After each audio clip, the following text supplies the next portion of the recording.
Sebelum memulai pembelajaran pada pagi hari ini, marilah kita awali dengan membaca basmalah terlebih dahulu. Bismillahirrahmanirrahim. Pada pagi hari ini, kita akan mengulang kembali materi yang telah kita pelajari, yaitu tentang cerita fantasi. Seperti biasa, hari ini kita akan mengulang lagi materi tentang cerita fantasi sebagai pembelajaran untuk besok ketika ulangan. Pertemuan berikutnya ulangan. Kita mulai ya. Pengertian cerita fantasi. Apa sih cerita fantasi itu? Cerita fantasi adalah sebuah karya sastra yang dibangun dalam alur penceritaan yang normal namun bersifat imajinatif dan khayal. Biasanya dalam setting penokohan maupun konflik tidak realistis, bahkan terkesan dilebih-lebihkan dan tidak mungkin terjadi di dunia nyata.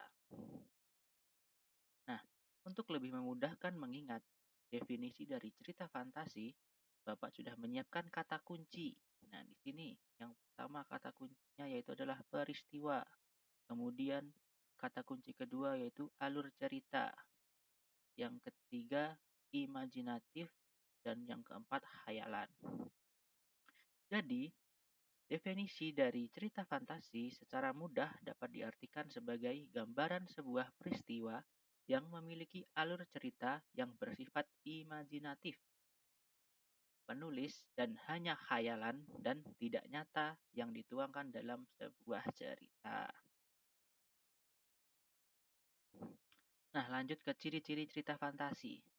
Ciri-ciri yang pertama yaitu ada keajaiban, sesuatu yang aneh dan misterius. Yang kedua, ide cerita terbuka terhadap daya khayal penulis, tidak dibatasi oleh realita atau kehidupan nyata. Dan yang ketiga, terkadang bersifat sederhana, namun mampu menitipkan pesan yang menarik. Yang keempat, memiliki latar dan perangkat cerita yang jauh dan kenyataan. Ini cerita jauh dari kenyataan ya, bukan dan. Bahkan mungkin tidak pernah nyata dan mungkin irisan dari kehidupan nyata dan khayal. Dan yang terakhir, penokohan terkesan berlebihan, baik dalam hal karakter, jenis, dan dinamika sosialnya. Nah, jenis-jenis cerita fantasi. Ya, di sini cerita fantasi itu ada beberapa jenis. Di sini Bapak sebutkan 4. Yang pertama yaitu cerita fantasi total. Apa sih cerita fantasi total itu? Cerita fantasi yang sepenuhnya dikarang oleh si pembuatnya meliputi tokoh, tempat, dan alur cerita. Nah, jadi semua nama tokoh, penokohan, dan lokasi atau latar waktu dan alur ceritanya itu semuanya fiktif atau tidak nyata. Dan yang kedua, cerita fantasi irisan, yaitu adalah cerita fantasi yang mengangkat unsur nyata mulai dari nama, tempat, atau sebuah kejadian. Yang ketiga, cerita fantasi sezaman. Latar sezaman ialah sebuah latar pada periode waktu-waktu tanpa adanya tambahan masa lalu ataupun masa depan. Jadi, di cerita fantasi sezaman ini, latar waktunya cuma ada satu, tidak ada double atau ganda, latar waktu ganda. Jadi kalau masa lalu ya masa lalu, masa depan ya masa depan. Seperti itu. Dan yang keempat, cerita fantasi lintas waktu. Nah, lintas waktu bisa menggunakan 2 atau lebih waktu yang berbeda dalam sebuah cerita. Misalkan pada zaman purba dan zaman modern bisa dijadikan satu dalam sebuah cerita. Keterbalikannya dengan cerita fantasi sezaman. Lanjut. Nah, lanjut ke unsur-unsur cerita fantasi. Nah, yang pertama, unsur intrinsik. Apa sih unsur intrinsik itu? Adalah unsur pembangun cerita dari dalam cerita itu sendiri. Sedangkan yang ekstrinsik adalah unsur pembangun cerita dari luar cerita. Nah, Di sini ada unsur-unsur intrinsik. Yang pertama yaitu tema, amanat, tokoh dan penokohan, latar, alur, konflik, dan sudut pandang. Nah, unsur-unsur intrinsik. Yang pertama tadi adalah tema. Apa sih tema itu? Tema adalah pokok pikiran atau dasar cerita yang dipercakapkan, dipakai sebagai dasar mengarang, mengubah sajak, dan lain sebagainya, menurut KBBI. Yang kedua, amanat. Amanat adalah suatu pesan yang ingin disampaikan oleh si pemberi amanat berbentuk sebuah perintah kepada penerima amanat melalui amanat yang tertulis atau instruksi agar si penerima amanat dapat menyampaikan atau melakukan amanat yang diberikan oleh si pemberi amanat. Kemudian tokoh dan penokohan. Nah, tokoh itu sendiri yaitu merupakan pelaku atau orang yang terlibat di dalam sebuah cerita. Nah, sedangkan penokohan itu apa? Penokohan adalah cara pengarang menampilkan tokoh-tokoh dalam cerita sehingga dapat diketahui karakter, sifat para tokoh itu. Jadi, dalam sebuah tokoh pasti ada yang namanya penokohan atau karakter sifat dari tokoh tersebut. Misalkan si A itu penokohannya baik dalam sebuah cerita, sedangkan si B di dalam sebuah cerita dia sifatnya jahat. Nah, seperti itu. Lanjut ke latar. Latar adalah keterangan mengenai ruang, waktu, serta suasana terjadinya peristiwa-peristiwa di dalam suatu karya sastra. Atau definisi latar yang lainnya adalah unsur intrinsik pada karya sastra yang meliputi ruang, waktu, serta suasana yang terjadi pada suatu peristiwa di dalam karya sastra. Nah, yang selanjutnya alur. Alur adalah rangkaian peristiwa yang direka dan dijalin dengan seksama dan menggerakkan jalan cerita melalui kerumitan ke arah klimaks dan penyelesaian. Selanjutnya, konflik. Konflik pada cerita adalah sebuah permasalahan yang terjadi atau puncak dari cerita. Sudut pandang. Sudut pandang adalah arah pandang seorang penulis dalam menyampaikan sebuah cerita sehingga cerita tersebut lebih hidup dan tersampaikan dengan baik pada pembaca atau pendengarnya. Dengan kata lain, sudut pandang merupakan cara penulis memandang atau menempatkan dirinya dalam sebuah cerita. Nah, unsur-unsur ekstrinsik sekarang. Yang pertama, bahasa. Yang kedua, latar belakang pengarang.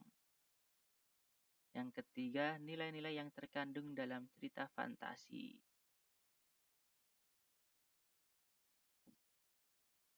Menceritakan kembali isi teks cerita fantasi. Nah, itu ada dua cara, yaitu pertama secara lisan dan yang kedua secara tertulis. Nah, berikut ini yaitu adalah langkah menceritakan kembali cerita fantasi secara lisan. Yang pertama, baca dulu keseluruhan dari cerita fantasi itu. Kemudian dicatat tokoh-tokohnya dalam cerita fantasi itu. Tokoh-tokoh, penokohan. Dan yang ketiga, catat peristiwa penting dalam cerita. Dan yang keempat, catat latar cerita fantasi. Yang kelima, ceritakan kembali cerita fantasi berdasarkan tokoh, peristiwa, dan latar yang telah dicatat tadi. Yang enam, perhatikan penampilan dan gerakan tubuh. Yang ketujuh, perhatikan intonasi, terus irama, artikulasi, dan lafal pengucapan. Dan yang terakhir, ceritakan bagian pembuka, inti, dan penutup secara berurutan. Lanjut langkah menceritakan kembali cerita fantasi secara tertulis. Nah, berbeda dengan yang secara lisan tadi, nah ini yang secara tertulis. Yang pertama, baca keseluruhan cerita fantasi. Yang kedua, tentukan peristiwa-peristiwa penting yang terdapat di dalam cerita fantasi. Yang ketiga, dikembangkan dulu peristiwa-peristiwa tersebut menjadi sebuah cerita fantasi dengan kalimat sendiri. Lanjut, masuk ke dalam bab cerita, struktur cerita teks fantasi. Nah, struktur cerita teks fantasi itu yang pertama ada orientasi, yang kedua komplikasi, yang ketiga klimaks, dan yang keempat penyelesaian. Nah, orientasi dan atau perkenalan adalah bagian pembukaan isi cerita yang biasanya berisikan pengenalan tokoh, apa yang dialami oleh tokoh, dan tempat terjadinya peristiwa. Nah, lanjut ke yang kedua tadi, komplikasi. Nah, dalam komplikasi ini konflik atau permasalahan muncul dan para pelaku atau tokoh mulai bereaksi terhadap masalah tersebut. Kemudian konflik itu meningkat. Nah, selanjutnya yang ketiga, klimaks. Klimaks adalah bagian di mana konflik atau permasalahan sudah mencapai puncaknya. Dan yang terakhir tadi, penyelesaian. Nah, dalam penyelesaian ini, konflik atau permasalahan sudah mulai terpecahkan dan menemukan penyelesaiannya.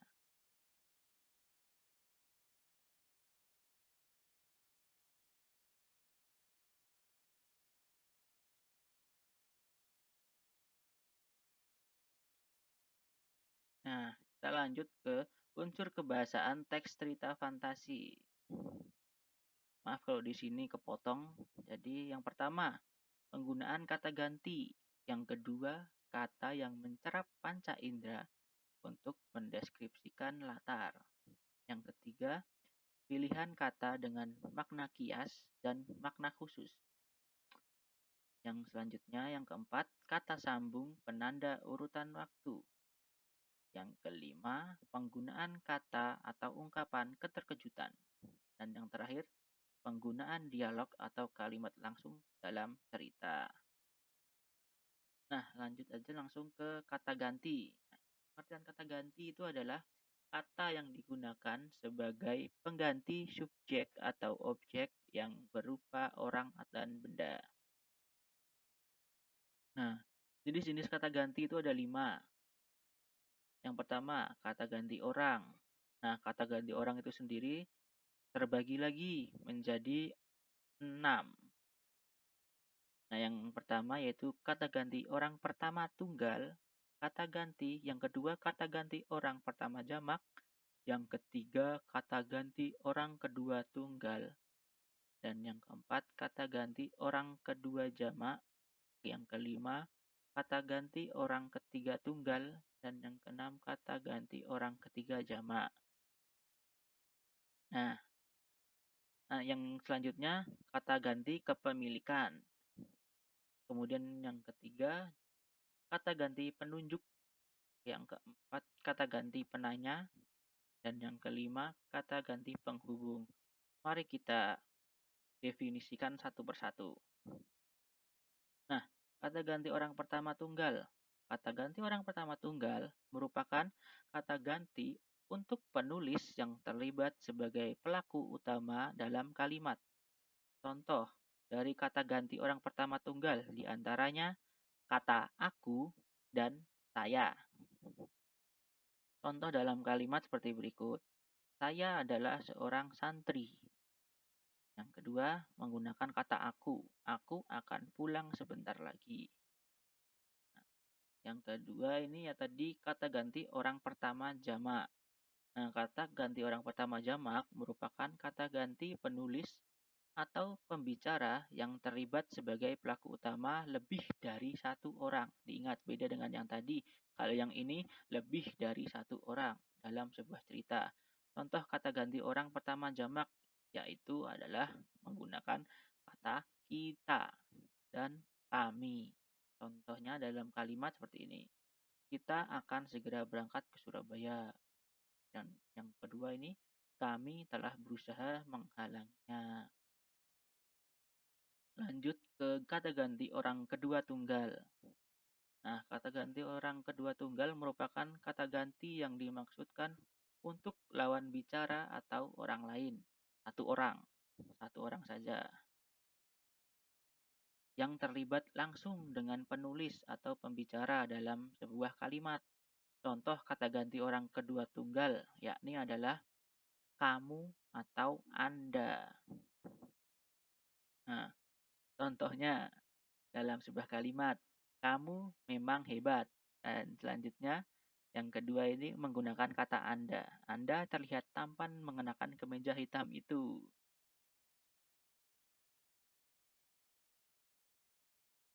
Lanjutnya ke kata ganti orang kedua jamak.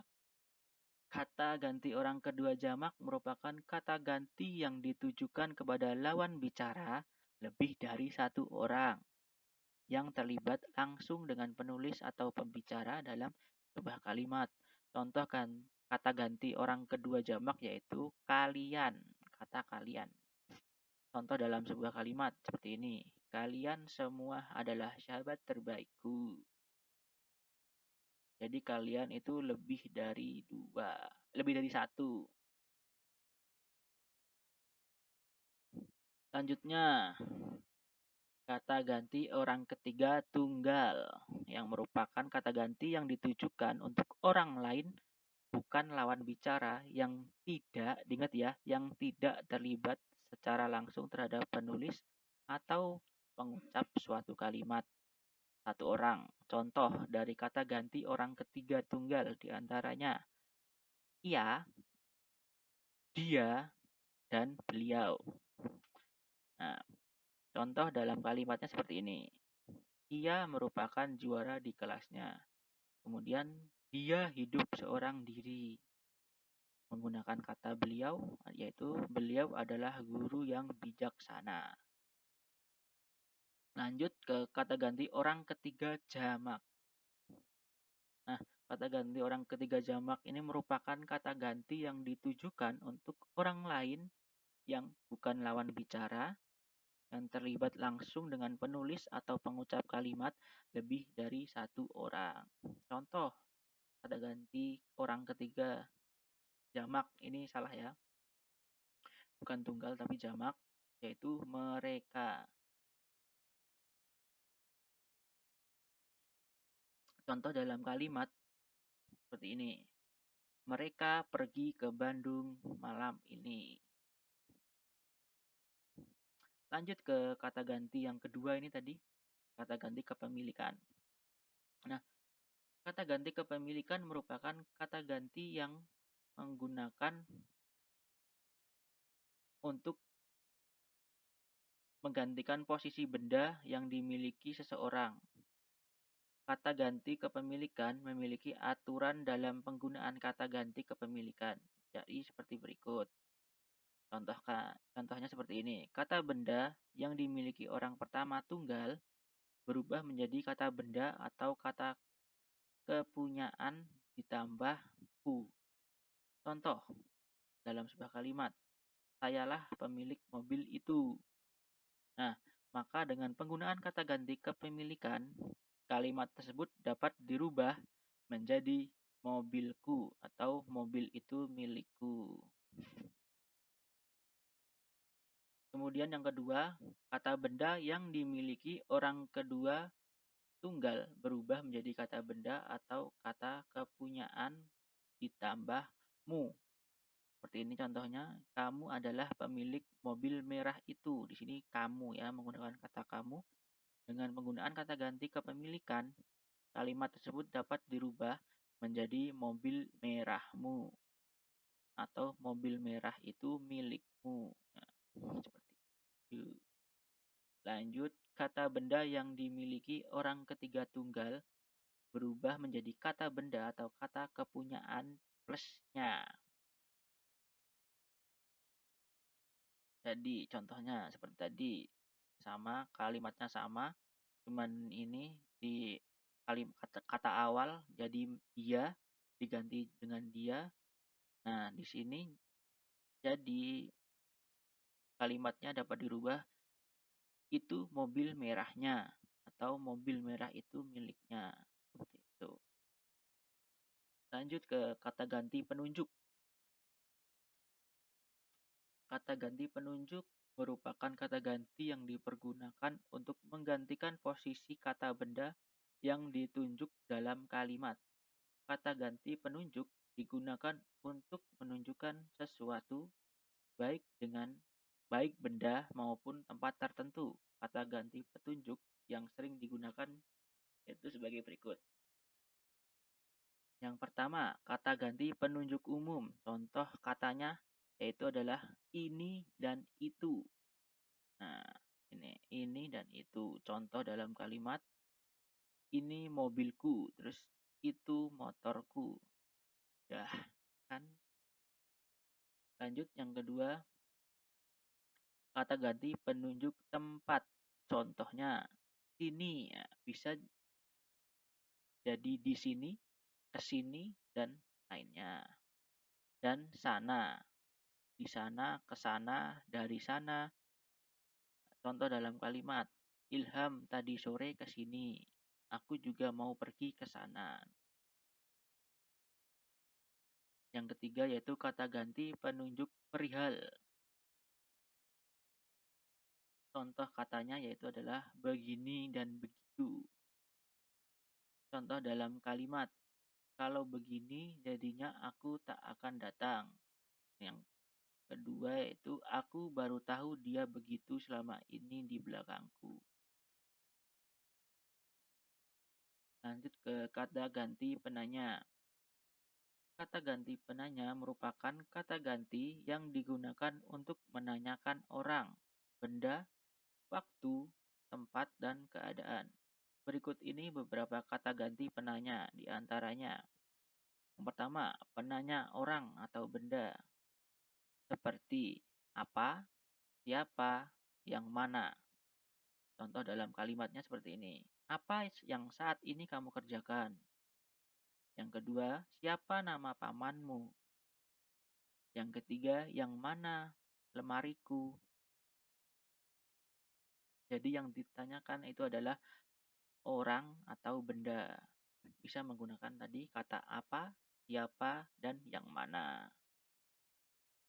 Kemudian lanjut yang kedua, penanya tempat.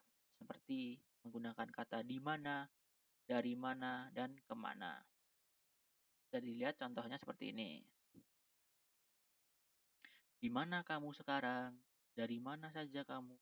Kemana kamu tadi pagi? Nah, itu. Yang selanjutnya yang ketiga, penanya waktu.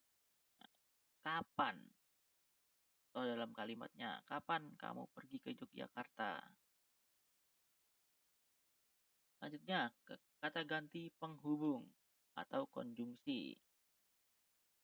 Kata ganti penghubung digunakan sebagai penghubung antara induk kalimat dan anak kalimat. Contoh dari kata ganti penghubung adalah yang. Nah, kata ganti penghubung ini sering ditemukan dalam kalimat majemuk.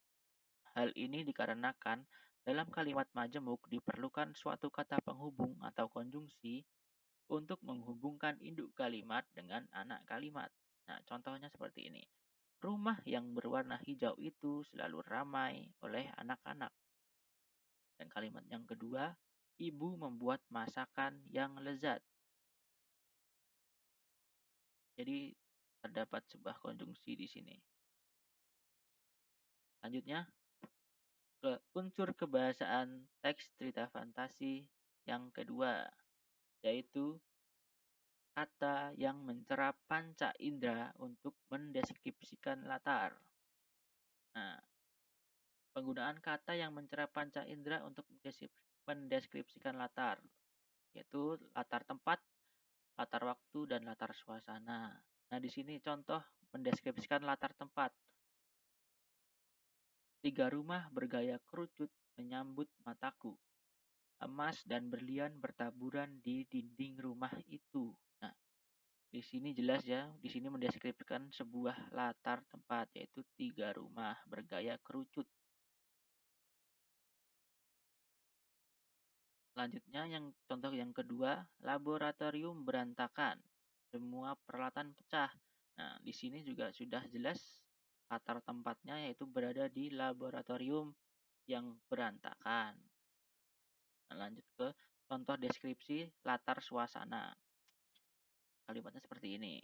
Setetes air mata pun jatuh dari wajah sang ratu. Tak sepatah kata pun terdengar dari bibirnya. Kamar yang megah ini terasa sunyi dan penuh kesedihan. Nah, di sini suasananya dapat dilihat dari kata setetes air mata. Nah, berarti di sini suasana sedang sedih. Dan di sini juga ada terasa sunyi dan penuh kesedihan. Suasana sangat sunyi dan sangat sedih. Ya, terjelas dan tergambarkan. Nah, yang ketiga yaitu contoh deskripsi latar waktu. Contohnya seperti ini. Tengah malam tak ada bintang di langit itu. Mendung hitam nampak menggumpal. Lolongan anjing bersaut-sautan menyambut malam yang semakin larut. Nah, sudah terlihat di sini di awal awal kalimat sudah ada tengah malam, berarti latar waktunya yaitu tengah malam. Dan di akhir kalimat ada berbunyi kata yang berbunyi menyambut malam yang semakin larut. Nah, berarti latar waktunya sudah tergambarkan yaitu di malam hari.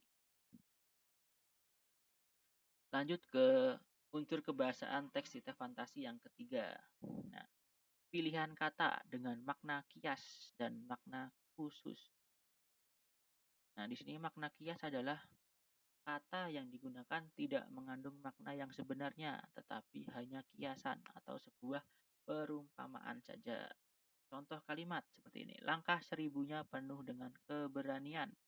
Penjelasannya yaitu penggunaan kata langkah seribu itu bukan terus langkahnya ada 1000, tetapi kata tersebut hanya untuk menggambarkan bahwa langkahnya cepat.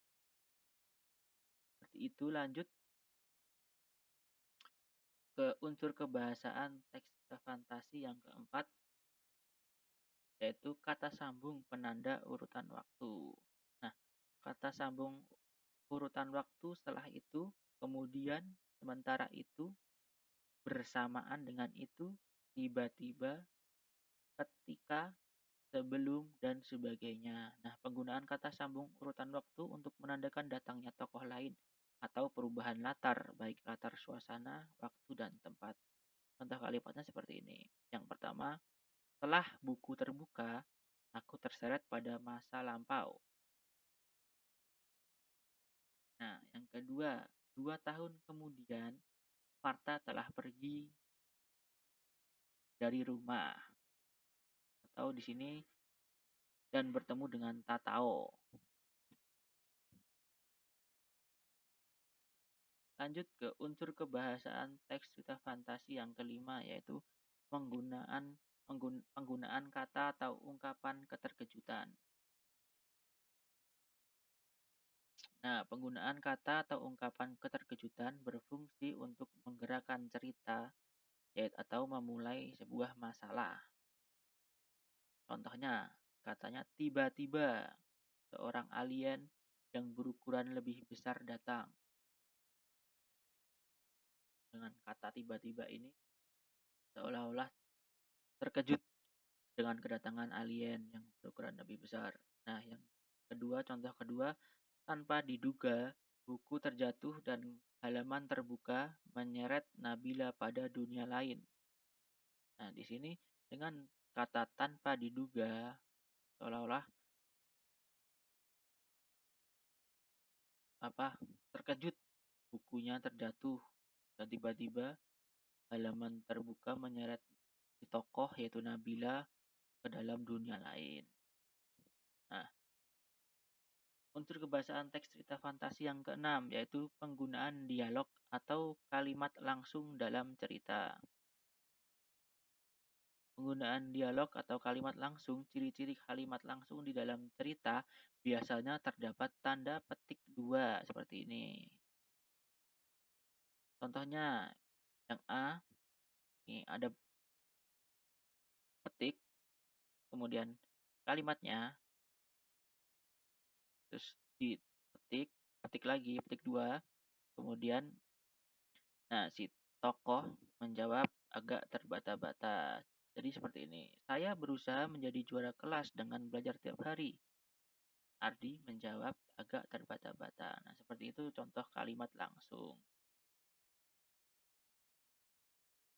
Nah, sekarang lanjut ke penyusunan cerita fantasi. Nah, penyusunan cerita fantasi itu terbagi menjadi dua. Yang pertama, merencanakan cerita fantasi dulu. Yang keduanya, langsung menulis cerita fantasi. Nah, di sini langkah-langkahnya juga masing-masing berbeda ya. Yang langkah-langkah dalam menulis cerita fantasi yang pertama yaitu merencanakan cerita fantasi. Nah, seperti ini. Yang pertama, menemukan ide penulis. Oh, ide kita harus mempunyai ide terlebih dahulu mau dibawa kemana sih cerita fantasi yang akan kita tulis ini. Nah, kemudian penggalian ide, penggalian ide cerita. Dan yang ketiga, membuat rangkaian peristiwa. Nah, setelah ide kita dapat, ide kita terkumpul, kita harus membuat rangkaian peristiwa terlebih dahulu. Nah, yang terakhir yaitu mengembangkan cerita fantasi. Nah, langkah yang terakhir ini yaitu adalah kita mengembangkan cerita yaitu dari rangkaian-rangkaian yang telah kita buat sebelumnya agar menjadi sebuah cerita fantasi yang utuh. Nah, sedangkan yang ini langkah menulis cerita fantasi yang pertama yaitu merencanakan kerangka karangan, dan yang kedua mengembangkan kerangka, dan yang ketiga memberi judul yang menarik, dan yang keempat menelaah dan merevisi, dan yang terakhir mempublikasikan.